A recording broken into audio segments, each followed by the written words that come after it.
그러면 천만 부동산 사업자들이 눈여겨봐야 될, 정말 네. 챙겨봐야 될 코너인데 네. 재개발 진행 순서? 네. 뭐 재개발도 그렇고요. 이제 재건축도 거의 대동소이한 네. 형태를 보입니다. 이제 안전 진단을 하느냐 마느냐 이 정도만 차이가 있고 실질적인 진행 순서가 비슷하기 때문에 재개발과 재건축의 진행 순서라고 보셔도 네. 무방할 것 같습니다.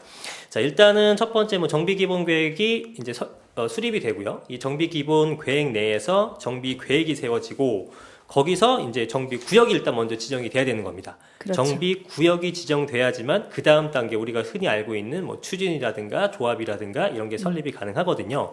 그래서 이제 정비 구역은 시도지사가 지정을 해줄 수도 있고요. 네. 주민들이 먼저 이렇게 요청을 해서 지정을 받는 경우도 있습니다. 우리 재개발을 하게 해주세요라고 그렇죠. 요청하나요? 저희가 너무 네. 낡았으니 이걸 좀 네. 해줬으면 좋겠습니다. 네. 하고 주민들이 먼저 제안하는 경우도 상당히 많이 있습니다.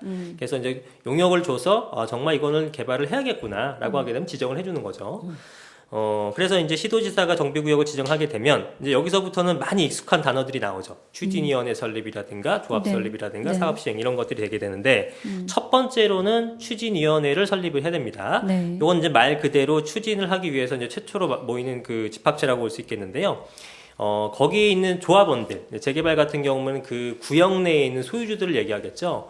이 소유주들의 50%가 초과되는 동의 요건을 가지면 됩니다. 예를 들어서 뭐 101명이다라고 하면은 51명 정도가 동의를 해야 되겠죠. 네. 이거 예전에는 이제 50% 이상 동의 요건이었는데 50% 이상이면 이론적으로는 50% 딱 두 개가 네. 생길 수도 있잖아요. 네, 그렇기 때문에 이제 50% 초과로 바뀌었고 강화됐군요. 그렇죠. 50% 초과 요건이고 네. 사실 추진위원까지 설립하는 것은 그렇게 어렵지는 않습니다. 예, 과반만 그 동의를 하면 되기 때문에 추진위까지 설립되는 것은 그렇게 어렵지 않다라고 보시면 될 것 같아요. 만약에 추진위 설립도 안 되고 지지부진하다면 이거는 반대하는 사람들이 굉장히 많기 때문에 사실상 그 진행이 기다린다고 어렵다. 하더라도 진행이 안 되는 경우가 대다수입니다. 네, 그래서 이제 추진위원회가 설립이 되게 되면 추진위원회가 이제 조합 설립을 만들기 위해서 활동을 많이 하게 되겠죠. 그래서 조합 설립을 하는 조건은 뭐냐면 75% 아까는 이제 2분의 1이었죠. 지금은 네. 이제 4분의 3이 되는 겁니다. 이것도 원래 80% 이상 동의 요건이었다가 좀 완화가 됐습니다. 얘 같은 경우에는. 그래서 75% 이상 4분의 3 이상 정도가 동의를 하게 되면 조합 설립 인가 신청을 하게 되고 관공서에서 이제 동의를 해주게 되면 이제 조합 설립 인가를 받게 되는 거죠. 조합 설립 인가까지 받게 되면은 사실은 그 제 표현으로는 이 재개발에서 한 뭐 7분 응선, 8분 응선 넘었다고 보시면 될 것 같습니다. 왜냐하면 이 뒷부분의 사업시행 인가라든가 관리처분 계획 같은 것들은 행정적인 이제 그렇죠. 조합하고 이제 관하구 간의 관계가 됩니다. 그래서 요거는 약간의 조율을 통해서 진행이 될 수가 있는데 조합 설립 인가가 안 났거나 추진위원회가 안 된다라는 것은 이 관에서 아무리 도와주려고 하더라도 본인들이 스스로 지금 반대하는 사람이 많다는 뜻이거든요. 본인들이 하기 싫다는데 이건 뭐 방법이 없는 겁니다. 그렇군요. 그렇기 때문에 여러분들 아무리 좋은 구역이나 아무리 좋은 입지를 갖고 있다고 하더라도 속도도 분명히 중요하게 보셔야 됩니다. 속도가 지지부진하다. 5년째 제자리 걸음이다. 이거는 반대파가 많다는 뜻이기 때문에 이 사람들을 설득하거나 돌리기는 대단히 어렵습니다. 예. 그래서 속도라고 말씀하셨는데 그러면 주로 이 절차가 어느 네. 정도 기간이 필요할 걸까요? 보통은 한 10년 정도 걸린다 보시면 됩니다. 예. 그럼 10년 어느 이상 걸리는 것도 시점에서 많고. 이거 제대로 지금 추진되고 있구나라고 체크할 수 있는 그 시점은 그게 이제 저는 조합 설립 인가 정도로 보는 거죠. 조합 설립 인가를 받게 되면 네네. 그래도 적어도 그 거기 있는 소유주들, 조합원들은 네. 반대를 하지 않고 진행을 원하고 있구나라고 생각을 한다고 보시면 되겠죠. 그리고 여기는 이제 재개발 같은 경우에 예를 들어 재개발 같은 네. 경우에는 공익적 사업이 강하기 때문에 이게 매도 청구권이라든가 이런 것들을 발생시켜서 좀 반대하는 사람들을 처리를 할 수가 있거든요. 네, 네, 네. 그런 부분을 감안하면 적어도 그 조합 설립 인가를 받은 단지, 조합 설립 인가를 받은 구역 이런 거 위주로 공략하는 게 낫지 않겠는가라고 판단해 볼 수 있을 것 같아요. 어쨌든 이제 조합 설립 인가를 받게 되면 그 다음에는 어떤 거냐면 사업 시행 인가라는 걸 받게 되는데 이 사업 시행 인가라는 것은 이제 그 건축 계획을 얘기하는 겁니다. 그래서 우리가 몇 동을 짓겠다. 이 동은 몇 층으로 짓고 뭐 어떻게 짓겠고 여기다 학교를 놓고 여기는 공원을 놓고 이렇게 꾸미겠다라는 것을 이제 도면을 만들어서 보고를 하는 거죠. 네. 그래서 이거를 건축 심의라고도 하고요. 사업 시행 인가 라고 표현을 합니다. 네. 이렇게 사업시행 인가를 받게 되면은 거의 이제 대부분의 행정적인 절차는 마무리가 됐다고 보시면 되고 마지막으로 이제 관리 처분을 가는 건데 그 전에 일단 뭐 시공사 같은 거를 선정을 하게 되겠죠. 예, 그죠? 그래서 시공사 선정을 할 때 보통 이제 조합 설립 받고 나서 이제 하는 경우가 많은데요. 이럴 때는 이제 두 가지가 있습니다. 시공사 선정할 때는 네. 지분제 방식이 있고 네. 도급제 방식. 요거는 이제 내용은 잘 몰라도 많이 단어는 들어보셨을 것 그렇죠. 같아요. 네. 그래서 우리가 도급제라고 한다 그러면은 말 그대로 그 시공사한테 시공권만 주는 겁니다. 네. 그래서 시공권만 주는 거고 여기서 이득이 나던 손해가 나던 그것은 조합의 몫입니다. 네, 그래서 만약에 도급제를 했는데 경기가 좋아서 분양도 잘 되고 수익이 많이 컸다. 그러면 조합원들 개개인에 대한 추가 분담금이 확연히 줄어들겠죠. 그죠? 왜냐하면 수익이 많이 났기 네, 때문에. 그렇죠. 그런데 만약에 반대로 경기가 안 좋아져서 미분양이 났다. 이거는 역시 조합원의 책임입니다.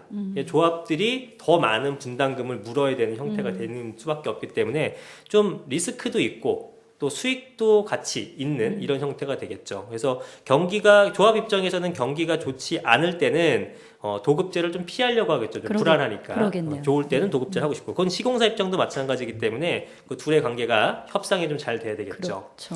반면에 이 지분제 같은 것들은 이제 보통 이 확정 지분제를 얘기하는데 이 지분제는 말 그대로 그 경기 상황이 변동 없이 확정을 해주는 겁니다. 금액을 추가 분담금에 대해서 확정을 해주는 거죠. 물론 이제 디테일하게 들어가게 되면 변동되는 부분도 있습니다만 네. 그 개념적으로는 이 확정 지분제라는 것은 그 나중에 경기 변동이 어떻게 되건 간에 그 조합원들한테 너에게 얼마를 주겠다.